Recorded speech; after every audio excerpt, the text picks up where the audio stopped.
O paradoxo do dono do carro. Ninguém liga para as suas posses tanto quanto você. A melhor parte de ser manobrista é poder dirigir alguns dos carros mais legais que existem. Os hóspedes chegavam nas suas Ferraris, nos seus Lamborghinis, nos seus Rolls Royces, a frota mais aristocrática possível. Eu sonhava em ter um daqueles carros, porque pensava, eles mandavam um sinal claro para as pessoas de que você é bem-sucedido, de que é inteligente, rico, de que tem bom gosto, de que é importante. Olha só para mim. O irônico é que eu quase nunca olhava para eles, os motoristas. Quando você vê alguém dirigindo um carro bacana, raramente pensa, uau, o cara que dirige aquele carro é demais. Em vez disso pensa, uau, se eu tivesse aquele carro, as pessoas achariam que eu sou demais. De forma subconsciente ou não, é assim que as pessoas pensam. Há um paradoxo aqui, as pessoas tendem a desejar a riqueza para sinalizar aos outros que devem ser amadas e admiradas. Contudo, na realidade, outros muitas vezes se esquecem de admirar você, não porque não achem que a riqueza seja admirável, mas porque usam a sua riqueza como referência para o próprio desejo de serem amados e admirados. A carta que escrevi quando meu filho nasceu dizia: você pode achar que deseja ter um carro caro, um relógio chique e uma casa enorme. Mas, escute o que eu digo, você não quer. O que você quer é o respeito e a admiração dos outros, e você acha que ter coisas caras trará isso. Quase nunca traz, principalmente das pessoas que você deseja que o respeitem e o admirem. Aprendi isso quando era manobrista e comecei a refletir sobre todas aquelas pessoas que chegavam ao hotel nas suas Ferraris e me viam babar em cima delas. Muita gente devia babar em todos os lugares a que os motoristas iam com aqueles carrões, e tenho certeza de que eles adoravam isso. Tenho certeza de que se sentiam admirados. Mas será que sabiam que eu não ligava para eles, que nem mesmo os notava? Será que sabiam que eu só estava admirando o carro e me imaginando atrás do volante? Eles compraram uma Ferrari pensando que isso lhes traria admiração sem perceber que eu, e provavelmente todo mundo, que fiquei impressionado com o carro, não pensei um único segundo neles, os indivíduos que estavam dirigindo os automóveis? Essa mesma ideia se aplica a quem vive em casas enormes? Com quase toda certeza. Joias e roupas? Sim. Meu objetivo aqui não é fazer você desistir da busca por riqueza, nem dos carros sofisticados. Eu gosto das duas coisas. É admitir que as pessoas em geral desejam ser respeitadas e admiradas pelos outros, mas que usar dinheiro para comprar coisas chiques pode render menos respeito e admiração do que você imagina. Se o respeito e a admiração são o seu objetivo, tome cuidado com a forma como você corre atrás deles. Humildade, gentileza e empatia proporcionam mais respeito do que um motor de carro. No entanto, o assunto Ferrari ainda não acabou. Vou contar outra história sobre o paradoxo dos carros de luxo no próximo capítulo. 9. Fortuna é aquilo que você não vê. Gastar dinheiro para mostrar às pessoas quanto dinheiro você tem é a forma mais rápida de ter menos dinheiro. Quando se trata de dinheiro, existem muitos aspectos irônicos. Um dos principais é, fortuna é aquilo que você não vê. Minha experiência como manobrista se deu em meados dos anos 2000 em Los Angeles, quando a ostentação material só não era mais importante do que respirar. Se você visse uma Ferrari pela rua, presumia que o dono do carro era rico, mesmo que não prestasse muita atenção nele. Contudo, ao conhecer algumas daquelas pessoas, percebi que nem sempre era o caso. Muitas eram pessoas de sucesso relativo que haviam gastado um grande percentual do contra-cheque delas em um veículo. Eu me lembro de um sujeito que vou chamar de Roger. Ele tinha mais ou menos a minha idade. Eu não fazia ideia de qual era o seu trabalho, mas ele dirigia um Porsche, o que era suficiente para que as pessoas tirassem as próprias conclusões. Então, um dia, Roger chegou dirigindo um Honda velho. O mesmo se deu na semana seguinte e na outra. O que aconteceu com o Porsche? Perguntei. Ele respondeu que o veículo fora tomado por falta de pagamento das prestações.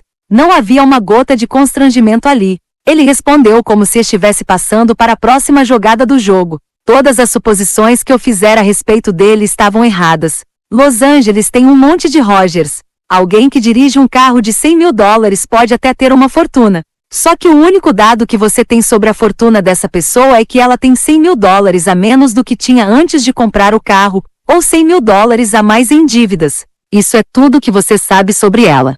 Temos a tendência de presumir a fortuna dos outros pelo que vemos, porque essa é a informação que está diante de nós. Não temos como ver as contas bancárias ou os recibos da imobiliária. Portanto, contamos com as aparências para avaliar o sucesso financeiro alheio. Carros, casas, fotos do Instagram. O capitalismo moderno fez com que o hábito de fingir até conseguir se tornasse uma ótima fonte de negócios. A verdade, no entanto, é que a fortuna é aquilo que você não vê. Fortuna são os carros de luxo não adquiridos, os diamantes não comprados, os relógios não usados, as roupas deixadas nas araras e o assento na primeira classe recusado. Fortuna são os ativos financeiros ainda não convertidos em coisas que podem ser vistas. Não é assim que costumamos pensar sobre o que é fortuna, porque não temos como contextualizar o que não vemos. A cantora Rihanna quase foi à falência depois de gastar em excesso, e então processou seu consultor financeiro. O conselheiro respondeu: não era óbvio para ela que se você gasta o seu dinheiro com coisas, vai acabar com as coisas e sem o dinheiro? 30. Sinta-se à vontade para rir. Mas a resposta é não, isso não é óbvio para as pessoas. Quando elas dizem que querem ser milionárias, talvez estejam dizendo, na verdade, que gostariam de gastar $1 milhão. E isso é literalmente o oposto de ser milionário. O investidor Bill Mann escreveu certa vez: não há forma mais rápida de se sentir rico do que gastar muito dinheiro em coisas boas. No entanto, ser rico é gastar o dinheiro que você tem, não o dinheiro que você não tem. Simples assim. 31. É um ótimo conselho, mas talvez não vá direto ao ponto. A única forma de acumular fortuna é não gastar o dinheiro que você tem. Essa não é apenas a única forma, como também a própria definição de fortuna em si. No entanto, devemos ter cuidado na hora de fazer a distinção entre fortuna e riqueza. Isso vai além da semântica. Ignorar essa distinção provoca inúmeras decisões financeiras imprudentes. Riqueza tem a ver com o rendimento atual. Provavelmente alguém que dirige um carro de $100 mil é rico, porque mesmo que a pessoa tenha financiado o veículo, é preciso um certo nível de rendimentos para pagar as prestações. A mesma coisa vale para quem mora em casas enormes. Não é difícil identificar pessoas ricas. Elas com frequência se esforçam para serem notadas. Já a fortuna é algo escondido. É receita não gasta. É a opção, ainda não posta em prática, de comprar alguma coisa. O valor dela reside em proporcionar opção, flexibilidade e crescimento para que um dia você possa comprar mais coisas do que é capaz hoje. Dieta e exercício oferecem uma analogia útil aqui. Perder peso é notoriamente difícil, mesmo para quem pratica muito exercício. No livro Corpo, um guia para usuários, o autor Bill Bryson explica por quê. Um estudo realizado nos Estados Unidos descobriu que as pessoas costumam superestimar em 4 vezes o número de calorias queimadas em uma sessão de exercícios. Elas também consomem, em média, cerca de 2 vezes mais calorias do que as que acabaram de queimar. Portanto, você pode jogar fora bem rápido o resultado de bastante exercício ao comer muito, e a maioria de nós faz isso. Praticar exercício é como ser rico. Você pensa: eu me esforcei, agora mereço uma bela refeição. Fortuna é recusar aquela refeição deliciosa e de fato queimar calorias. Fazer isso é difícil, requer autocontrole, mas gera um resultado da diferença entre o que você poderia fazer e o que você opta por fazer, que vai se acumulando ao longo do tempo. O problema para muita gente é que é fácil encontrar modelos de riqueza. No entanto, é mais difícil encontrar pessoas que tenham fortunas, porque, por definição, o sucesso delas está mais escondido. É claro que há pessoas que possuem fortunas e ao mesmo tempo gastam muito dinheiro. Mesmo nesses casos, no entanto, o que vemos é a riqueza delas, não a fortuna. Vemos os carros que elas decidiram comprar e talvez a escola em que escolheram matricular os filhos. Não vemos as poupanças, os planos de previdência ou as carteiras de investimento. Vemos as casas que elas compraram, não as que poderiam ter comprado se tivessem passado do limite. O perigo, aqui, é que acredito que a maioria das pessoas no fundo deseja ter uma fortuna. Elas querem ter liberdade e flexibilidade, que é o que os ativos financeiros ainda não gastos podem proporcionar. Contudo, está tão arraigada em nós a ideia de que ter dinheiro é gastar dinheiro que não conseguimos enxergar a prudência necessária para se acumular uma fortuna. E como não conseguimos enxergá-la, é difícil aprender sobre ela. As pessoas são boas em aprender por imitação. Mas a natureza oculta das fortunas torna difícil imitar os outros e aprender com as decisões deles. Depois de morto, Ronald Read se tornou um modelo financeiro para muita gente. Ele foi celebrado pela mídia e louvado nas redes sociais.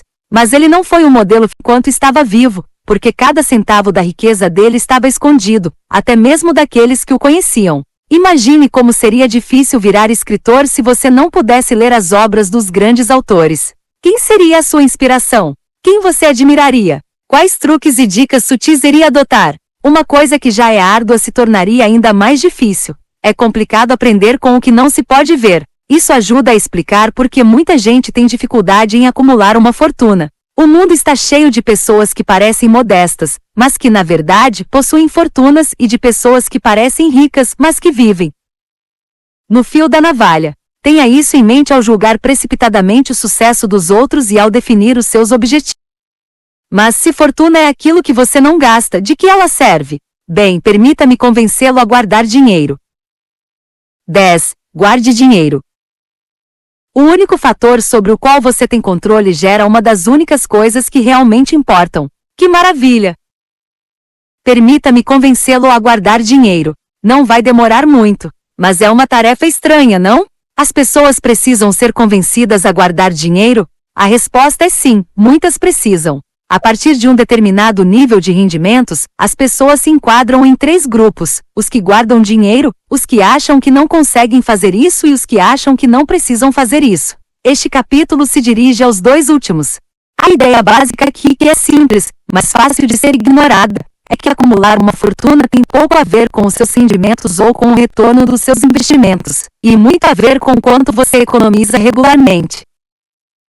Eis aqui uma breve história sobre o poder da eficiência. Na década de 1970, o mundo parecia estar ficando sem petróleo. Não era difícil fazer a conta. A economia global consumia muito petróleo. A economia global estava crescendo e a quantidade de petróleo que éramos capazes de extrair não crescia no mesmo ritmo. Não ficamos sem petróleo, ainda bem. Mas isso não aconteceu porque encontramos mais petróleo ou porque nos tornamos melhores em extraí-lo do solo. A principal razão pela qual superamos a crise do petróleo é porque começamos a produzir carros, fábricas e casas com maior eficiência energética do que antes. Os Estados Unidos usam 60% menos energia por dólar do PIB hoje do que usavam em 1950. 32. A média de quilômetros por litro dos veículos automotivos dobrou desde 1975. Um Ford Taurus sedã de 1989 fazia em média 7,65 km por litro. Um Chevy Suburban 2019, um SUV absurdamente grande, faz em média 7,7 km por litro. O mundo aumentou sua fortuna energética sem incrementar a energia de que dispunha, mas ao diminuir a energia de que precisava. A produção de petróleo e gás nos Estados Unidos aumentou 65% desde 1975, ao passo que a maior conservação e a maior eficiência mais do que dobraram o rendimento dessa energia. Portanto, é fácil perceber o que foi mais relevante. A questão aqui é que encontrar mais energia está em grande parte fora do nosso controle e repleto de incertezas, porque depende de uma combinação delicada envolvendo a geologia, a geografia, o clima e a geopolítica corretos. No entanto, tornar mais eficiente o uso da energia está sob o nosso controle. A decisão de comprar um carro mais leve ou de andar de bicicleta depende apenas de você, e a garantia de melhorar a eficiência é de 100%. A mesma coisa vale para o dinheiro. Os retornos dos investimentos podem torná-lo rico. No entanto, será sempre uma incógnita se uma determinada estratégia de investimento vai funcionar, por quanto tempo vai funcionar e se os mercados vão cooperar ou não. Os resultados estão repletos de incertezas. Poupança e frugalidade, que equivalem à conservação e à eficiência nas finanças, são as variáveis da equação monetária que mais estão sob o seu controle e cuja garantia de serem tão eficazes no futuro quanto são hoje é de 100%. Se você encarar a formação de riqueza como algo que exige mais dinheiro ou maiores retornos dos investimentos, pode acabar tão pessimista quanto os analistas estavam na década de 1970. O caminho a seguir parece difícil e fora do seu controle. Porém, se você encarar esse processo como algo movido pela sua frugalidade e sua eficiência, o destino se torna mais claro. Uma fortuna é simplesmente o que sobra depois que você gasta o que ganha. E já que é possível acumular uma fortuna sem ter uma alta renda, mas é impossível acumular uma fortuna sem guardar dinheiro, fica claro qual das duas coisas é fundamental. Mais importante de tudo, o valor dessa fortuna muda de acordo com as suas necessidades. Digamos que você e eu tenhamos o mesmo patrimônio líquido, e digamos que você seja um investidor melhor que eu. Eu consigo obter retornos anuais de 8% e você de 12%. No entanto, eu sou mais eficiente com o meu dinheiro. Digamos que eu precise de metade do que ganho para ser feliz, ao passo que o seu custo de vida cresce na mesma medida que os seus retornos. Estou em melhor situação que você, apesar de ser um investidor pior. Obtenho mais benefícios a partir dos meus investimentos, ainda que meus retornos sejam mais baixos. A mesma coisa se aplica aos rendimentos. Aprender a ser feliz com menos dinheiro cria uma folga entre o que você tem e o que você deseja, semelhante à folga adquirida ao receber um aumento, mas que no caso, é mais fácil e está mais sob o seu controle. Guardar um percentual maior dos seus rendimentos significa ter despesas mais baixas do que você eventualmente poderia ter, e ter despesas mais baixas significa que as suas economias podem cobrir um período maior do que se você gastasse mais. Veja isso no contexto de quanto tempo e esforço são necessários para aumentar em 0,1% ao ano o desempenho de um investimento, milhões de horas de pesquisa, dezenas de bilhões de dólares de trabalho por parte de profissionais, e é fácil perceber o que é potencialmente mais importante e o que vale a pena correr atrás. Existem investidores que trabalham 80 horas por semana para acrescentar 1/10 de ponto percentual aos seus retornos, enquanto há 2 ou 3 pontos percentuais de excessos no estilo de vida deles que poderiam ser explorados com muito menos esforço. Grandes retornos e grandes salários são incríveis se puderem ser alcançados, e algumas pessoas conseguem fazer isso. Mas o fato de haver tanto trabalho em um dos lados da equação financeira e tão pouco no outro oferece uma oportunidade de ouro para a maioria das pessoas. A partir de um determinado nível de rendimentos, tudo o que você precisa fazer é não alimentar seu ego. Todo mundo precisa do básico. Uma vez que isso seja resolvido, há outro nível de conforto básico, e além dele, existem níveis básicos que são ao mesmo tempo confortáveis, divertidos e esclarecedores. No entanto, gastar além de um nível bastante baixo de materialismo é sobretudo um reflexo do ego se alimentando dos seus sentimentos. Uma forma de gastar dinheiro só para mostrar às pessoas que você tem ou tinha dinheiro. Com isso em mente, uma das formas mais eficazes de aumentar suas economias não é aumentando sua renda, mas, sim, a sua humildade. Quando você define suas economias como uma folga entre o seu ego e os seus rendimentos, percebe por que muitas pessoas com rendimentos razoáveis guardam tão pouco dinheiro. Há uma luta diária contra o instinto de se exibir até o limite mais extremo e de acompanhar o que os outros estão fazendo. Pessoas com longo sucesso em finanças pessoais, não necessariamente aquelas com rendimentos mais altos, tendem a não dar a mínima para o que os outros pensam delas. Assim, a capacidade de guardar dinheiro está mais sob o controle das pessoas do que elas imaginam. Você pode guardar gastando menos. Você pode gastar menos e desejar menos. E vai desejar menos se não se importar tanto com o que os outros pensam de você. Como afirmo várias vezes durante este livro, dinheiro tem mais a ver com psicologia do que com finanças. E você não precisa de um motivo específico para guardar dinheiro. Algumas pessoas economizam dinheiro para dar entrada em uma casa, em um carro novo ou em um plano de previdência. Isso tudo é ótimo. Mas não é preciso ter um objetivo de comprar uma coisa específica para se guardar dinheiro. Você pode guardar apenas por guardar. E de fato, é o que deveria fazer. É o que todo mundo deveria fazer. Guardar dinheiro apenas para um objetivo específico faz sentido em um mundo previsível. Mas o nosso mundo não é assim. Guardar dinheiro é uma proteção contra o poder incontornável que a vida tem de nos surpreender nos piores momentos. Outro benefício de guardar dinheiro que não está vinculado a um objetivo específico é aquele sobre o qual falamos no capítulo 7, ter controle do próprio tempo. Todo mundo está ciente das coisas tangíveis que o dinheiro pode comprar. Já as intangíveis são mais difíceis de serem compreendidas, por isso tendem a passar despercebidas. Porém, os benefícios intangíveis do dinheiro podem ser muito mais valiosos e capazes de aumentar sua felicidade do que as coisas tangíveis que costumam ser os alvos óbvios das nossas reservas. Economizar sem ter um objetivo específico proporciona alternativas e flexibilidade, a possibilidade de esperar e a oportunidade de atacar. Proporciona tempo para pensar. Permite que você dite os rumos de acordo com o que quer. Cada pedacinho de economia é como pegar um momento no futuro que seria de propriedade de outra pessoa e devolvê-lo a si mesmo. Essa flexibilidade e esse controle sobre o tempo são os retornos invisíveis que o dinheiro proporciona. Qual é a taxa de rendimento do dinheiro no banco que lhe permite mudar de carreira, se aposentar mais cedo ou ficar livre de preocupações? Eu diria que é incalculável. É incalculável de duas maneiras. É tão grande e tão importante que não temos como definir um preço para ela. Mas também é literalmente incalculável. Não temos como medi-la da mesma forma que fazemos com as taxas de juros, e tendemos a ignorar aquilo que não conseguimos mensurar. Quando você não tem controle sobre o seu tempo, é forçado a aceitar tudo que surge no seu caminho. Porém, se tiver flexibilidade, terá tempo para esperar por oportunidades menos óbvias. Este é um rendimento invisível que suas economias proporcionam. Mesmo um dinheiro guardado na poupança que renda 0% de juros pode gerar um retorno extraordinário se lhe der a flexibilidade de conseguir um emprego melhor, ainda que com um salário mais baixo, ou de esperar por uma oportunidade de investimento que surge quando aqueles sem flexibilidade ficam desesperados. E esse retorno invisível está se tornando cada vez mais importante. O mundo costumava ser hiperlocal.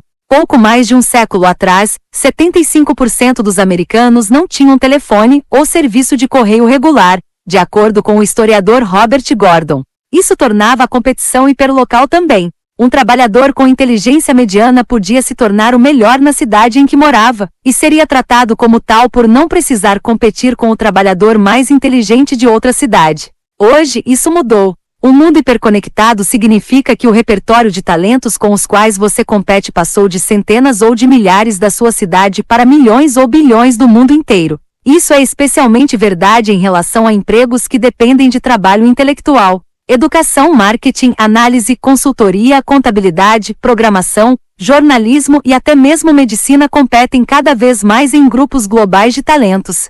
Mais campos tendem a entrar nessa categoria à medida que a digitalização elimina as fronteiras globais conforme os softwares forem engolindo o mundo, como disse o capitalista de risco Mark Andreessen. Uma pergunta que você deve fazer quando sua concorrência aumenta é: como posso me destacar? Eu sou inteligente é cada vez mais uma resposta ruim para essa pergunta, porque tem muita gente inteligente no mundo. Quase 600 pessoas gabaritam o vestibular todo ano só nos Estados Unidos. Outras 7.000 ficam atrás por pouquíssimos pontos. Em um mundo globalizado no qual os vencedores levam sempre a melhor, indivíduos assim são cada vez mais seus concorrentes diretos. Inteligência não é uma vantagem verdadeira em um mundo que se tornou tão conectado quanto o de hoje, mas flexibilidade é. Em um mundo onde a inteligência é hipercompetitiva e muitas habilidades técnicas anteriores se tornaram automatizadas, as vantagens competitivas tendem a ser habilidades comportamentais, como a comunicação, a empatia e talvez acima de tudo, a flexibilidade. Se você é flexível, pode esperar boas oportunidades tanto na carreira quanto nos investimentos. Você terá melhores chances de aprender uma nova habilidade quando for preciso. Não precisará disputar com concorrentes que sabem fazer coisas que você não sabe, e terá mais liberdade para descobrir a sua paixão e o seu nicho no seu tempo. Você pode desenvolver uma nova rotina, um ritmo mais lento, e olhar para a vida a partir de outros valores. A possibilidade de fazer tudo isso quando a maioria das pessoas não pode é um dos poucos diferenciais que existem em um mundo onde a inteligência não é mais uma vantagem palpável. Ter maior controle sobre o próprio tempo e suas opções está se tornando uma das coisas mais valiosas do mundo. É por isso que mais pessoas podem e devem guardar dinheiro. E sabe o que mais elas deveriam fazer? Parar de tentar ser tão racionais. Vou explicar por quê. 11. Razoável, racional. Buscar ser mais razoável funciona melhor do que tentar ser friamente racional. Você não é. Dúvidas. Uma planilha. Você é uma pessoa. Uma pessoa com emoções. Levei um tempo para entender isso, mas, depois que a ficha caiu, percebi que esse é um dos aspectos mais importantes quando se trata de finanças. Essa conclusão aponta para uma coisa que costuma passar despercebida. Não tente ser friamente racional ao tomar decisões financeiras. Procure ser bastante razoável. Ser razoável é mais realista, e as chances de você se manter razoável a longo prazo são maiores, que é o fator mais importante ao administrar o seu dinheiro. Para ilustrar o que quero dizer, permita-me contar a história de um sujeito que tentou curar a sífilis usando a malária.